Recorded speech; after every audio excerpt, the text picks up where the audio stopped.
আসসালামু আলাইকুম শিক্ষার্থী বন্ধুরা, তোমাদেরকে টি আর একাডেমিতে স্বাগতম।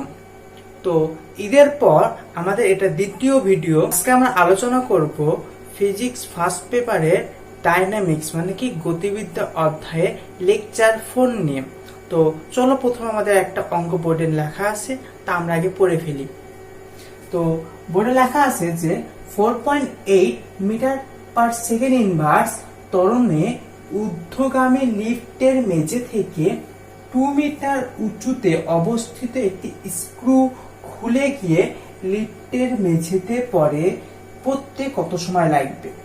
এটা হলো কি আমাদের প্রথম প্রশ্ন, যে হলো কি একটা লিফট যখন ঊর্ধ্বগামী ছিল একটা ত্বরণে, তখন তার 2 মিটার উচ্চতায় অবস্থিত একটা স্ক্রু খুলে গিয়ে লিফটের মেঝেতে পড়লো। ওই স্ক্রু খুলে গিয়ে লিফটের মেঝেতে পড়তে কত সময় লাগলো এটা আমাদেরকে বের করতে হবে। তো তোমরা মনে করতে পারো নর্মাল জিনিস, এটা আসলে নর্মাল জিনিস নয়। কারণ কি, তুমি দেখো যে লিফটের জন্য উপরের দিকে যেহেতু ঊর্ধ্বগামী, তাহলে কি এখানে অভিকর্ষ ত্বরণ ক্রিয়া করবে, তার সাথে এক্সট্রা একটা ত্বরণ দেওয়া আছে 4.8 মিটার পার সেকেন্ড, যেটা লিফটের ত্বরণ। তাহলে কি মানুষ যেহেতু আসে, তাহলে কি অভিকর্ষ ত্বরণ ওখানে ক্রিয়া করবে, আবার লিফটের ত্বরণ ক্রিয়া করবে। এই ক্ষেত্রে আমাদের টি এর মানটা কেমন হবে সেটা আমরা বের করব। ওকে, এটা হলো কি আমাদের প্রথম প্রশ্ন। 2 নম্বর প্রশ্ন হলো কি, যদি 4.8 মিটার পার সেকেন্ড ইনভার্স ত্বরণে লিফটটা নিম্নগামী হয়, তাহলে ওই স্ক্রুটা খুলে মেঝেতে পড়তে কত সময় লাগবে এটা আমাকে বের করতে হবে। তো আমরা মোটামুটি প্রশ্ন ক্লিয়ার, ঠিক আছে। তো আমরা অঙ্কর দিকে চলে যাই। অঙ্কর দিকে চলে যাওয়ার আগে আমাদেরকে একটা ডায়াগ্রাম আঁকাতে হবে, ঠিক আছে। তো মনে করো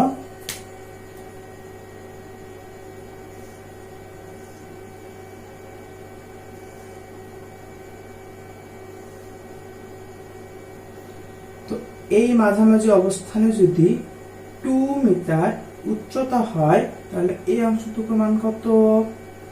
h, ঠিক আছে। তো আমরা মোটামুটি চিত্র ডায়াগ্রাম আঁকাই ফেলছি। তো আমরা 1 নম্বর অঙ্ক লিখি।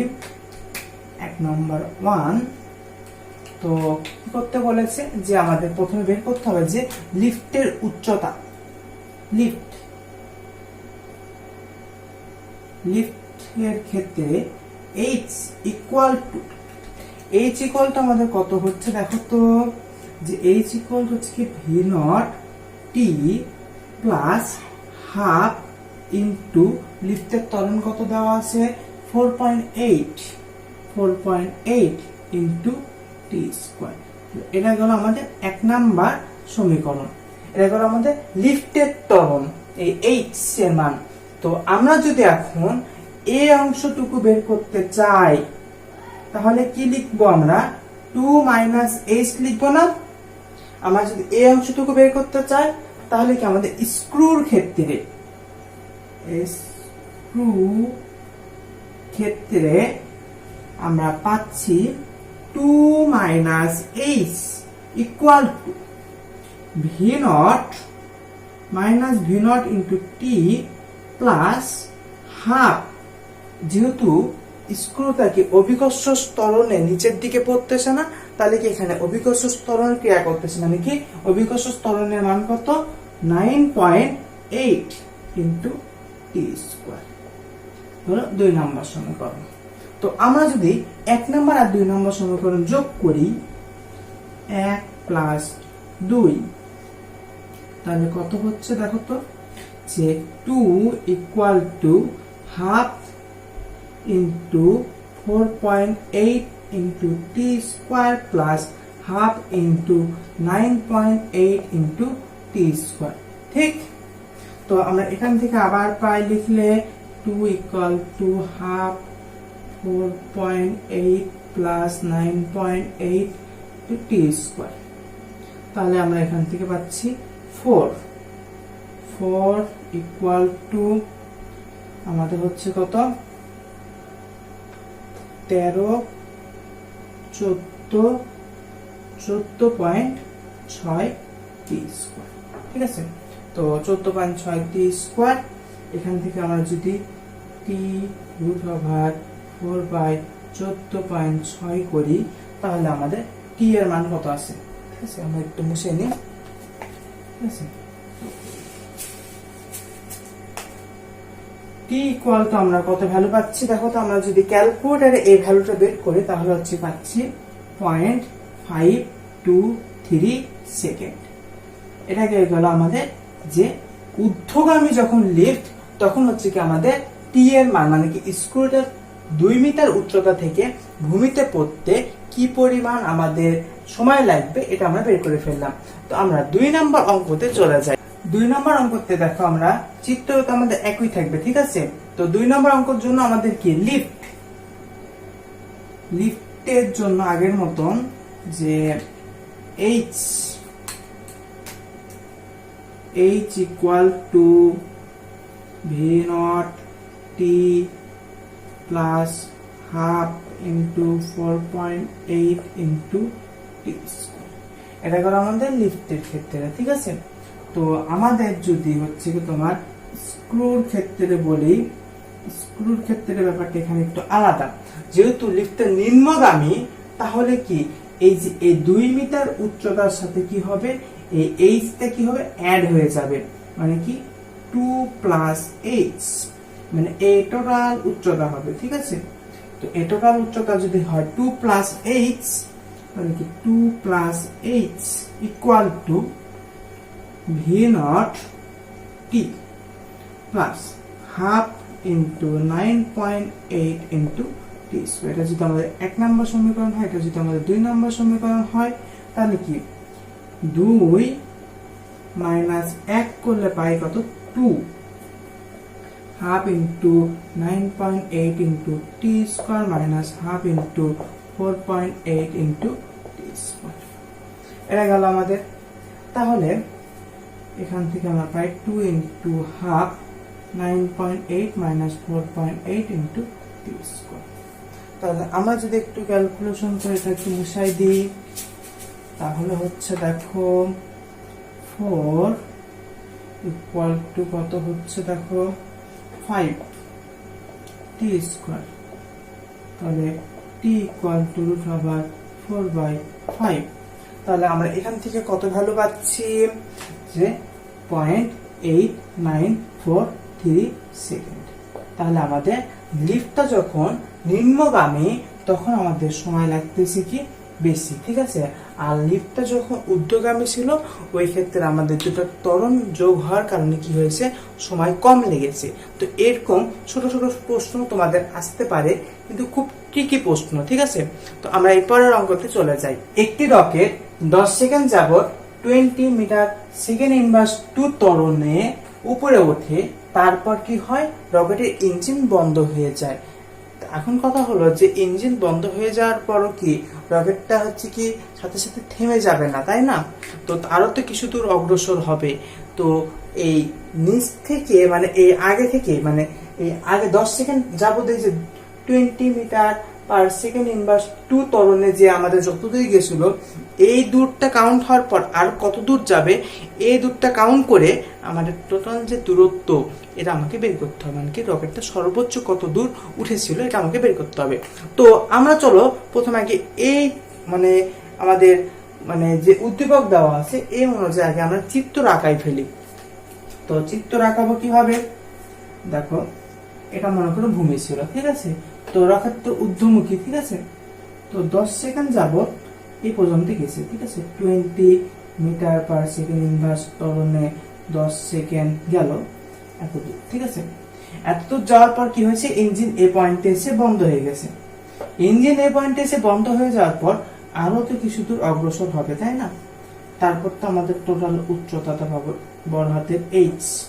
তো এই উচ্চতাকে যদি আমরা ধরি অন্য গালিতে দিই তোমাদের সুবিধা হবে। তো এই উচ্চতাকে যদি আমরা h1 ধরি, এটাকে যদি আমরা h2 ধরি, তাহলে আমাদের টোটাল উচ্চতা আমরা বের করতে হবে। তুমি দেখো যখন রকেটের ইঞ্জিন বন্ধ হয়ে যাবে এই h2 এর জায়গায় কি কোন ত্বরণ কাজ করবে, অভিকর্ষ ত্বরণ না। আমাদের এখানে অভিকর্ষ ত্বরণ বলা আছে g = 10 metre per second inverse 2, ঠিক আছে। তো আমাদের অভিকর্ষ ত্বরণ বলা আছে।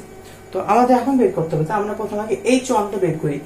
h1 বের করার আগে আমাদেরকে চিন্তা করতে হবে আদিবেগ যদি আমাদের 0 হয়ে থাকে তাহলে আমাদের এই পয়েন্টে বেগ কত, এই বেগটা যদি আমি বের করতে পারি তাহলে তো আমাদের এই ক্যালকুলেশন করা ইজি হয়ে যাবে। কারণ কি এই বেগেই তো আর কিছু দূর অগ্রসর হবে, তারপর থেকে আমাদের সর্বোচ্চ উচ্চতা পাবো না রকেটে। তো আমাদের এই জিনিসটা বের করবো। প্রথমে দেখো আমরা কি করব, যে আমরা নর্মাল সূত্রে জানি ভি, ভি ইকুয়াল টু কি জানি আমরা, ভি নট প্লাস এ টি। তো ভি নটটা আমাদের 0, ঠিক, এর মান কত 20 আর টি এর মান কত 10, তাহলে কি 20 মিটার পার সেকেন্ড ইনভার্স। তো এটা হয়ে গেল আমাদের ভি এর মান কোন পয়েন্টে, এই পয়েন্টে, যে পয়েন্টে রকেট বন্ধ হয়ে গেছে। তো আমাদের এই উচ্চতাটা পাবো না, আমরা কি জানি V square equal to V naught square plus 2ah1, ঠিক আছে। তো আমাদের h1 ইকুয়াল টু কি পাচ্ছি, ভি নট এর V square minus V naught square by 2a। তাহলে আমরা কত পাচ্ছি, 200 এর উপর স্কোয়ার মাইনাস 0 এর উপর স্কোয়ার ডিভাইডেড 2 ইন্টু 20। তাহলে এখান থেকে আমরা পাচ্ছি 1000 মিটার। তাহলে হয়ে গেল আমাদের 1000 মিটার। তো তারপর দেখো আমাদের এই h2টাও তো বের করতে হবে, তাই না? তো h2 আমরা কিভাবে বের করব, আমরা কি জানি h2 ইকুয়াল টু কি ভি স্কোয়ার বাই 2g জানি না। তো আমরা এখান থেকে যদি ভি স্কোয়ার এর মান বসাই দিই, জি এর মান বসাই দিই, এখান থেকে আমরা পাচ্ছি 2000 মিটার ক্যালকুলেশন করলে। তাহলে দেখো আমাদের h1 বের হয়ে গেল, আমাদের h2 বের হয়ে গেল। তাহলে কি h বের করতে পারবো না, h বের করা তো একদম ইজি। এখন দেখো h equal to h1 plus h2, তাহলে 1000 মিটার প্লাস 2000 মিটার হলে কত হয়, 3000 মিটার। তাহলে আমাদের রকেটটা যে উচ্চতায় বন্ধ হয়ে গেছে, তাহলে কত উচ্চতায় যে বন্ধ হয়ে গেছিল, 1000 মিটার উচ্চতায়। যে আরো কত মিটার উপরে উঠেছে, আরো 2000 মিটার উচ্চতায় উঠেছে। তারপর কি, তাহলে আমার টোটাল হাইট কত, টোটাল হাইট হচ্ছে কি আমাদের 3000 মিটার। এটা হয়ে গেল আমাদের নির্ণয়ের অ্যান্সার। আশা করি তোমরা এই অঙ্কটা বুঝতে পেরেছো। তো আমরা এরপরের অঙ্কতে চলে যাই। তো আমাদের লাস্ট এবং 3 নম্বর অঙ্কটা দেখো, আমাদের কি বলেছে, 36 মিটার কোণে 0.9 মিটার দূরে একটি বস্তু আছে, ওই বিন্দু থেকে কত কোণে একটা ঢিল ছুড়লে ঢিলটি বস্তুতে আঘাত করবে, বস্তুটি প্রাচীর সর্বোচ্চ উচ্চতায় অবস্থিত। তো আমরা এই অঙ্কটা করার আগে সর্বপ্রথম এবং ফরজ কাজ হলো আমাদের কি, এই যে কথাগুলো লেখা আছে এই অনুযায়ী একটা আমাকে চিত্র আঁকায় ফেলতে হবে।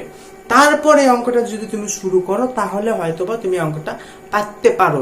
তার আগে তুমি যদি চিত্র না আঁকা অঙ্ক করো তাহলে এই অঙ্কটা তোমার জন্য বোঝা খুব একটা কষ্টকর হয়ে যাবে। তো আমরা আগে চিত্র আঁকাই, ঠিক আছে। তো চিত্র কি বলেছে, যে একটা বস্তু পয়েন্ট, ওকে, এই মনে করো 36 ডিগ্রি কোণ, 0.9 মিটার উচ্চতা। তাহলে এখান থেকে প্রাস হিসেবে একটা বস্তুকে নিক্ষেপ করতে হবে, ঠিক আছে। তাহলে সর্বোচ্চ উচ্চতায় অবস্থিত এবং প্রাসের সর্বোচ্চ উচ্চতায় অবস্থিত বস্তুটা, ঠিক আছে। তো এটা মান কত, থিটা। তো আমরা তো সবকিছু লিখে ফেললাম চিত্র অনুযায়ী। দেখো তো এটা যদি আমাদের উচ্চতা হয় h যদি হয়, যেহেতু প্রাচীর সর্বোচ্চ উচ্চতা অবস্থিত হলে এই রিকোয়ারমেন্ট অনুযায়ী কি পাওয়া যায়, r/2। তোমরা চিন্তা করবা যে আমাদের হচ্ছে কি শর্টকাট কিছু প্রসেস আছে, বইয়ের মধ্যে লেখা আছে যে কোনো বস্তু যদি সর্বোচ্চ উচ্চতা অবস্থিত হয় তাহলে তার যদি এটা h হয় তাহলে হচ্ছে কি তার আনুভূমিক পাল্লা হবে r/2, ঠিক আছে। তো আমরা আছি যে এরা যেহেতু আমাদের ভূমি, এটা হচ্ছে লম্ব, যদি আমাদের সমকোণী ত্রিভুজ হয়, এটা সমকোণী ত্রিভুজ, তাহলে tan 36 degree equal two h/r/2। তো আমরা প্রথমে একটা কথা বলে নিই যে এই যে 36 ডিগ্রি এটা কিন্তু প্রাচীর কোণ নয়। হ্যাঁ, আমি ঠিকই বলেছি যে এটা 36 ডিগ্রি, এটা কোনো প্রাচীর কোণ নয়। তোমরা মনে হয় হয়তো চমকে গেছো যে আসলে আমি ঠিক কথা বলতেছি যে এই 36 ডিগ্রি কিন্তু প্রাচীর কোণ নয়, প্রাচীর কোণ হচ্ছে কি থিটা।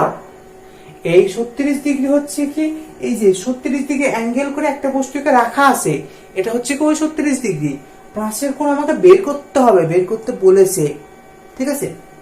তো আমরা আসো এখন বলে ফেলি সবকিছু। 2h/r, ঠিক আছে। h ইকুয়ালটা আমরা কি জানতাম, v0 square into sin square theta by 2g।